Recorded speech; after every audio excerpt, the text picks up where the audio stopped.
आज के इस कार्यक्रम की अध्यक्षता कर रहे युवा साथी दुलमपुर पंचायत के मुखिया भाई दिनेश यादव जी, कार्यक्रम के संचालक अभिभावक स्वरूप जनता दल यूनाइटेड के प्रखंड अध्यक्ष श्री राजीव रंजन पांडे और लाल बाबू, मंचासीन पूर्व सरपंच साहब, मंसूर साहब, हाजी साहब, पूर्व पंचायत समिति हाजी साहब, मोहम्मद यासीन साहब, वर्तमान सरपंच शहादत साहब, परियत्ताडी पंचायत के मुखिया भाई राजेंद्र यादव जी, मुखिया प्रतिनिधि रहे भाई रंजीत राय जी, दिलीप उपाध्याय जी, सीताराम बाबू, भाई मंटू उपाध्याय जी, शंकर पासवान जी, भाई पवन साव, युवा जदयू के प्रखंड अध्यक्ष भाई मिथिलेश राय, भाई धर्मदेव जी, भाई नजमुल जी, उपस्थित राम सिंह जी, सोमनाथ पांडे जी, उपस्थित सभी गणमान्य व्यक्तिगण, नौजवान साथियों, माताओं बहनों, यहाँ उपस्थित सभी गणमान्य व्यक्तिगण, आप सबको सबसे पहले आपके भाई, आपके बेटे का हार्दिक अभिवादन। आज हम आप लोग के बीच में हैं, हम दुलमपुर में हैं, हम कोई भाषण देने की हैसियत से नहीं आए, हम कुछ भाषण भी नहीं देंगे, हम खाली आप लोगों को कुछ चीजें पूछेंगे और कुछ जो चीज आप लोग भूल गए होंगे उसको याद दिलाएंगे। आप लोग को हम याद हैं कि भूल गए? हाथ उठा के बोलिए, याद है? माता लोग लगता है भूल गई, माता बहन आप लोग को भी याद है। अब हम खाली यही बोलेंगे, कुछ बोलने से पहले हम कुछ बताना चाह रहे हैं, क्योंकि ये चुनावी मौसम है। हमको चुनावी मौसम में आप लोग देखे कि बाकी 5 साल भी नजर आते थे, हम बराबर देख रहे हैं, हमको देखते थे, ठीक है? नहीं, अगर नहीं देखते हो तो भी बोलिए कि अगर हम कहीं भागे रहे हो, हम कहीं फकीती किए हो तो हमको बता दीजिएगा, हम सीखना चाहते हैं। हम आपके बेटा के तौर पे, भाई के तौर पे, दोस्त के हैसियत से हम आपके बीच में हैं। हम कोई नेता है और विधायक की हैसियत से आपके बीच में नहीं आते हैं। हमको एक बात बताइए, ये जो भवन है ये कब बना था? आप जिस वक्त विधायक थे उस वक्त। आप ही लोग बताइएगा, आप ही लोग से पूछेंगे ये भवन कब बना है? जिस वक्त आप विधायक थे उस वक्त। इधर वाले लोग क्या सच है ये हमारे समय में बना है? जी जी। यहाँ पे हाई स्कूल कब बना था? आप जिस वक्त विधायक थे वो भी मेरे ही समय में बना था। हम झूठ नहीं ना बोल रहे हैं? अच्छा अच्छा, ये सड़क कब बना था? जिस पे अच्छा, और यहाँ पे बैंक कब आया था? पटुआ में मेरे ही समय में। कब्रिस्तान कब गिराया था? बीड़ी का मजदूरी कब बढ़ा था? इतना सब कुछ हमसे मजदूरी करवा लिए तो हमको पिछला 5 साल में मजदूरी करनी थी। अब हम आपसे पूछे, इतना काम करवाए हमसे 5 साल में आप लोग। 5 साल में हमसे इतना काम करवाए, बीड़ी का दाम बढ़वाए, सब कुछ करवाए, लेकिन जब मेरे मजदूरी का बात आया तो आप लोग सब छोड़ दिए। बिजली भी नहीं था, बिजली भिजवाया। बिजली यहाँ कब आया? वो भी हमारे ही समय में आया था। जनता दरबार यहाँ आपके पंचायत में 2-2 बार लगा, डीएम और एसपी दोनों बार आए थे। कब लगा था वो जनता दरबार? वो भी हमारे ही समय में लगा था। इतना चीज जब हुआ था, फिर चाहते हैं कि नहीं वो सब काम दोबारा हो? चाहते हैं? हम कोई भाषण नहीं देंगे, हम आप लोगों से खाली ये पूछेंगे। और युवा साथी, 5 साल में तो लगता है कि यहाँ पे कलेक्टर का ढेर फार्म बटा है पूरे चकाई में, है? सब युवाओं को कलेक्टर बना दिया गया। हम ये नहीं कर रहे कि हमारे समय में कोई रोजगार था, लेकिन रोजगार का अवसर हम पैदा कर रहे थे, उसको कैसे बढ़ाया जाए उसको हम पैदा कर रहे थे। आपके यहाँ बैंक नहीं थे, बैंक लाए, डीएम छोड़ दिए। यहाँ तो आपके यहाँ बीडीओ और सीओ नहीं भुलकता है, और डीएम और एसपी को लेके आपके यहाँ दुलमपुर छोड़ दीजिए, पटुआ जाएगा। जो घोर नक्सल इलाका का था, घनघोर नक्सल हुआ करता था, रास्ते में 2-2, 3-3 बम लगाया गया था। उसके बाद भी जान हथेली पे लेकर आपका बेटा वहां पहुंचा था कि नहीं पहुंचा था? क्या उस वक्त आपका बेटा डरा था बम देखकर और पिस्तौल देखकर? नहीं। और उस वक्त, आज तो हमारे पास बहुत सारे सुरक्षा कर्मी हैं, जिस वक्त सुरक्षा कर्मियों के भी हाथ पांव फूल जाया करते थे, आपको याद होगा हम इसी मैदान में आके खड़ा हुआ था। एक दिन याद होगा हमको लोग बोला था क्या इसको आप घेर गए, हम बोले घेरने वाला ऊपर वाला होता है, नीचे कोई नहीं घेर सकता। हमारी घेराबंदी देखिए, किलाबंदी, इसमें भी हमको कोई घेर लेगा जिसके पास इतनी बड़ी फौज हो। और हम आपको विश्वास दिलाते हैं कि आप अपने बेटा के ऊपर, अपने भाई के ऊपर जिस तरह विश्वास रखते हैं, आज तक सुमित कुमार ने आपके सामने एक नहीं झूठ बोला है, एक भी झूठ नहीं बोला है।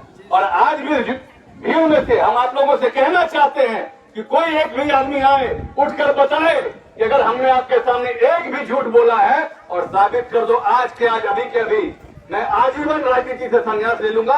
अभी मेरी कोई उम्र नहीं हुई है, लेकिन मैं जिंदगी भर राजनीति नहीं करूंगा। आज अगर मैं आप लोगों के बीच में हूं तो ये आपका विश्वास है। हमारे दादाजी यहाँ राजनीति किया करते थे, फिर उसके बाद हमारे पिताजी की राजनीति आई, हमारे भाई को भी आपने तिलक लगाया है। और आप लोग ने जब मुझे जिताया, मैं उस वक्त झारखंड मुक्ति मोर्चा से चुनाव जीता था। मैं कोई संजय दत्त और सलमान खान नहीं था जो आप लोगों ने मेरा चेहरा देखकर वोट दे दिया। एक विश्वास था हमारे परिवार का, जिसके नाम पे कि आपने हमें वोट दिया था। और मेरा भी कुछ दायित्व बनता है, जो विश्वास आप लोगों ने मेरे ऊपर कायम रखा है, उस विश्वास को मैं आजीवन नहीं टूटने दूं। या तो मैं मर जाऊं, वो मुझे मंजूर है, लेकिन आपके विश्वास को हम खत्म नहीं होने देंगे। और आपके मान सम्मान और स्वाभिमान के लिए हमको अपना जान भी न्यौछावर करना पड़ेगा, तो आपका यह बेटा हमसे खेल के अपना जान लेगा।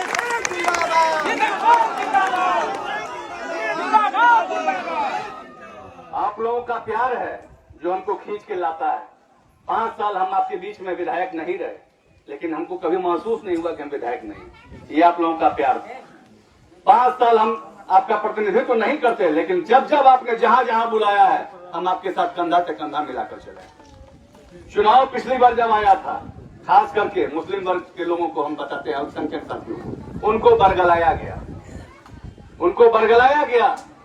हम उस समय निर्दलीय लड़ रहे थे हमारे भाई को लेकर, जिसका भाई बीजेपी में, भाई भाजपा में। मेरा भाई भाजपा में हो, आरएसएस में हो, उससे क्या लेना देना है। आप मुझे पहचानो, मेरे व्यक्तित्व को पहचानो। और मुसलमान साथियों, इतना खुल के कोई नहीं बोलता है। अगर आप टोपी लगाते हो तो सुमित सिंह तिलक लगाता है, हम इसमें नहीं घबराते। और जो बात है वो हम खुल के कहते हैं। हमको अगर हमारे तिलक से किसी को कोई ऐतराज नहीं होना चाहिए, और किसी के टोपी से भी किसी को कोई ऐतराज नहीं होना चाहिए। हम सब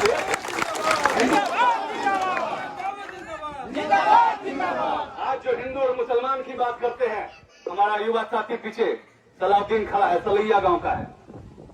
हम जब यहाँ आए, हम एक ही बात पूछे थे कि भाई भूल तो नहीं गए। पिछली बार तो हम बहुत दूसरा कट्टरवादी हमको दिखा गया था, लेकिन हमको बताओ कि हमारे समय में पिछले 5 साल में कितने कब्रिस्तान की घेराबंदी हुई। हमारे समय में, हम अपने 5 साल में, आपके यहाँ जो कब्रिस्तान घेराबंदी हुआ वो कब घेराबंदी हुआ?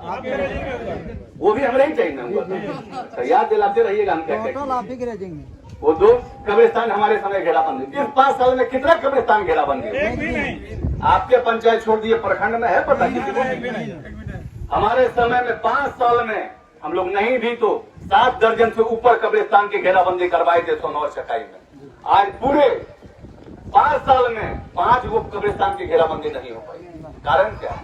जो स्कूलों का जाल, जो सड़कों का जाल हमने बिछाया, जो स्कूलों का हमने बिल्डिंग बनवाया, आज वो क्या स्थिति में है? स्कूल भवन भी जर्जर होते जा रहे हैं। सड़कों की स्थिति देख लीजिए, बड़ा दुख होता है, बड़ा पीड़ा होता है। जिस घर को हमने सजाया था, जिस घर को हमने बनाया था, वो घर आज टूट रहा है। माताएं बहनें, जब हम जाया करते थे, पहली बार जब हम चुनाव जीत रहे थे, हम जिस घर में जाते थे, उस घर की महिलाओं को देखते थे कि फटाफट सूप घर अपने खटिया के नीचे कर रही है। तो जिसके घर में गए, वो अपना अपना सूप अपने खटिया के नीचे कर रही है। क्यों भाई? उनको शर्म आ रहा था कि उनका बेटा उनके घर में घुसेगा तो देखेगा कि बीड़ी बना रही है। हमने देखा कि यहाँ की महिलाएं बीड़ी बनाती हैं, कुछ पुरुष भी बीड़ी बनाते हैं। हमको उनकी पीड़ा समझ में आई। जब हम पहली बार विधायक बने थे, आप लोगों को बीड़ी मजदूरी कितना मिलता था याद है? भूल गए। अभी 90-95 मिल रहा है, इसलिए भूल गए। 28 रुपया मिला करता था। 2800 रुपया ना मिलता था बीड़ी मजदूरी आप लोग को पहले, आज से 10 साल पहले। और आज आप लोग को 90 रुपया 95 रुपया बीड़ी मजदूरी मिल रहा है। लेकिन हम इससे खुश नहीं है। 90 रुपया मिले से हम खुश नहीं है, 95 मिले से हम खुश नहीं है। जब तक 190 और 200 रुपया नहीं मिलेगा, तब तक मुझे खुशी नहीं मिलेगी। 5 साल में हमने 28 रुपया से 85 रुपया करवाया था गिरी मजदूरी, और मैं फिर विश्वास दिलाता हूँ आपको, आपका साथ और आशीर्वाद मिलेगा, हम फिर गिरी मजदूरी बढ़ाएंगे, गिरी मजदूरी फिर बढ़ेगा, हम अपने नेता से मांग करेंगे गिरी मजदूरी बढ़ाइए। आज आप देख रहे हैं राजनीति के विकट स्थिति में पड़ती जा रही है। पर हम जब 5 साल में जब जीते थे चुनाव, हम झारखंड मुक्ति मोर्चा से चुनाव जीते थे, लेकिन हमने बिना शर्त नीतीश कुमार जी को अपना समर्थन दिया था, जनता दल यूनाइटेड को अपना समर्थन दिया था। क्यों दिया था? आपके इस इलाके के विकास के लिए, इस इलाके के उन्नति के लिए, कि कैसे हमारा इलाका उन्नत करे, कैसे हमारा इलाका विकसित हो। हमने उनसे आशीर्वाद लिया, उनको समर्थन दिया, जिसके एवज में उन्होंने यहाँ पे सड़कों का जाल बिछाया, बिजली लाया, स्कूल दिया, और जितने भी चीजें जो मैं मांगता गया वो एक बेटे की तरह उन्होंने पूरा किया।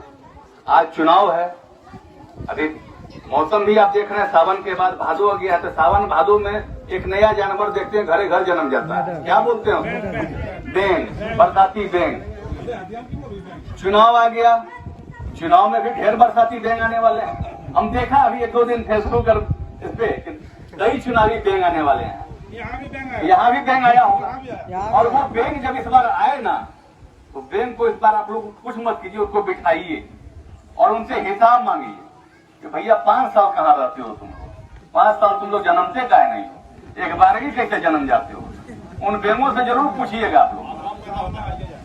सर अभी बोले कि एक पुल मेरा अधूरा है, जब हमारे विधायक जी जब हार गए तो एक पुल अधूरा बनवा दीजिए। जो पुल अधूरा है, जो काम अधूरा है, आप जरूर उनसे मिलिए। ये पटौआ वाला पुल, ये पटौआ वाला पुल के बारे में हम आपको बताते हैं। जिस समय हम लोग गए थे वहाँ जनता दरबार जो लगाए थे, आप लोगों का मांग था कि इस पुल को जोड़ दिए, गिरिडीह जुड़ जाएगा। आज भी वो चिट्ठी है हमारे पास, आज भी वो चिट्ठी है। इंट्रा ये कहलाता है, 2 स्टेट का इंट्रा स्टेट कहलाता है, उससे हमने कहा था, और ये उस समय तत्कालीन पद सचिव हुआ करते थे फटे अमृत, उन्होंने वो स्वीकृत किया था, और उस वक्त इस पुल का, लेकिन बोलिएगा कि कोई कुछ करने वाले हैं नहीं। यहाँ तो बना बना के दे दिए तब नहीं खा पाता है, तो ये लोग नया, ये लोग क्या बना पाएगा। और रही बात, आप लोगों ने कोई गलती नहीं की है, हम ये नहीं कहेंगे कि आप लोगों से कोई गलती है। आप लोगों ने एक एक्सपेरिमेंट किया था पिछली बार, आप लोगों को लगा कि एक माता स्वरूपा चाची हैं, यार हमारे भी चाची हैं, हमारे भी सम्मानित हैं, बड़ी हैं हमसे, माता स्वरूप हैं वो। हम एक बात आपसे कहेंगे, उनका कोई दोष नहीं है, उनके पास अच्छे लोग नहीं, उनके पास अच्छे लोग नहीं है जो काम कर सके, जो काम बता सके। लेकिन हम आपको बताते हैं कि अगर हम आपके बीच में थे 5 साल, अगर मेरा काम आप लोग को अच्छा लगा होगा, मेरा काम आप लोग को अच्छा लगा था, सबको लगा था, एक बार हाथ उठा के बताइए जिसको अच्छा लगा था आप लोग को अच्छा। अगर आप लोग को मेरा काम अच्छा लगा हो तो 20 आदमी के बीच में जाके मेरा प्रचार कीजिएगा, बस, ज्यादा नहीं कहेंगे। एक आदमी 20 आदमी के बीच में मेरा प्रचार करेगा, और जिस किसी को भी मेरा काम बुरा लगा होगा, हम ईमानदारी से बोलते हैं, 50 लोगों के बीच में जाइएगा और मेरा बुराई कीजिएगा अगर मेरा काम बुरा लगा। लेकिन अच्छा काम किए होंगे तो इस बार मजदूरी आप लोगों को देना पड़ेगा। आप चाहते हैं कि आपके घर में कोई खटने वाला, कोई काम करने वाला चाहिए कि नहीं चाहिए? कि खाली ठगने वाला चाहिए, गोल गोल गप करने वाला चाहिए? हम काम किए हैं, आप लोग को विश्वास होना चाहिए। सड़क बना, अस्पताल बना, जो जो आप बोलते गए वो हम लोग करते गए। वो इसलिए भी किए हम दुल्हनपुर के लिए कि दुल्हनपुर के बारे में कहा जाता है कि दुल्हनपुर मेरा दुलरुआ पंचायत है, और दुल्हनपुर हमेशा मेरा दुलरुआ पंचायत रहेगा। पहली बार हमको याद है जब हम चुनाव जीत रहे थे, 128 वोट से जब हम चुनाव जीते थे, एक ऐसे ही उम्मीदवार थे, वही बरसाती बैंक है, एक बरसाती बैंक आता है बराबर बरसाते में, वो चुनाव के टाइम में तो एक बैंक हमको बोला था, बगल में फाल्गुनी चाचा बैठे हुए थे, वो हमसे बोला था कि अपने ईश्वर अल्लाह को याद कर लीजिए, अब तो चुनाव मेरा हो गया। हम बोले वो कैसे? तो उनके गठबंधन के हिसाब से उनको लगा कि अब तो यहाँ पे MY समीकरण है। हम बोले क्या मतलब? बोला MY समीकरण है। हम बोले MY क्या होता है? बोला मुस्लिम और यादव। हम बोले MY तो माई हो गया, यानी कि वो मेरा है, आप देखते रहिएगा। और बक्सा खुला और हम जीत गए। हमने कहा ना कि भाई MY ये मेरा है, तुम लोग हाई फाई हो, MY मेरे पास है। हम लोग बस काम की बात करते हैं। और कौन कहता है मुसलमान, और कौन करता है यादव, कौन करता है अगला, कौन करता है पिछड़ा? कमजोर लोग। जो कायर होता है, जो कमजोर होता है और जो कपूत होता है, वो करता है जात पात और धर्म की बात। आपका बेटा न कायर है, न कमजोर है, न कपूत है। हम जब बात करेंगे तो काम की बात करेंगे, हम जब बात करेंगे तो विकास की बात करेंगे, हम जब बात करेंगे तो सद्भाव की बात करेंगे, हम जब बात करेंगे तो एकता की बात करेंगे, हम बात करेंगे आपस में लोगों को जोड़ने की, हम बात करेंगे आपस में लोगों को मिलाने की। हम लोगों को तोड़ना नहीं चाहते, हम लोगों को भटकाना नहीं चाहते। और मेरी एक आदत है, जो काम हमसे नहीं हो पाता है वो काम हम बोलते भी नहीं। हम झूठ बोलने वाली हमारी आदत नहीं है, इसलिए कि झूठ हम बोले ना कि हम नेता बन के आपके बीच में आते ही नहीं है, एक बेटा बन के आते हैं। तब ना आज यहाँ की महिलाएं, यहाँ की औरतें, यहाँ की बच्चियां भी हमको वही प्यार देती है जैसे कोई घर का सदस्य। और हम आप लोग के इसी प्यार और स्नेह के आकांक्षी हैं। आपका यह प्यार स्नेह हमको आजीवन मिलता रहे, इससे ज्यादा हमको कुछ नहीं चाहिए। बाकी मैं अपना 24 घंटा 365 दिन आपके लिए समर्पित करता हूं और आपके लिए मैं समर्पित रहूंगा। कभी आप लोगों को मैं अपमानित नहीं महसूस होने दूंगा, ये बात मैं बता दूं। और मेरे रहते कोई आपको अपमानित भी नहीं कर सकता। जब तक जान है, जब तक सांस है, आपकी सेवा करता रहूंगा। इन्हीं शब्दों के साथ अपनी वाणी को विराम देता हूं। आप तमाम लोगों को मेरा प्रणाम, सलाम, जय हिंद, जोहार जी। जिंदाबाद जिंदाबाद जिंदाबाद जिंदाबाद। मत घबराना, तेरे पीछे नया जमाना।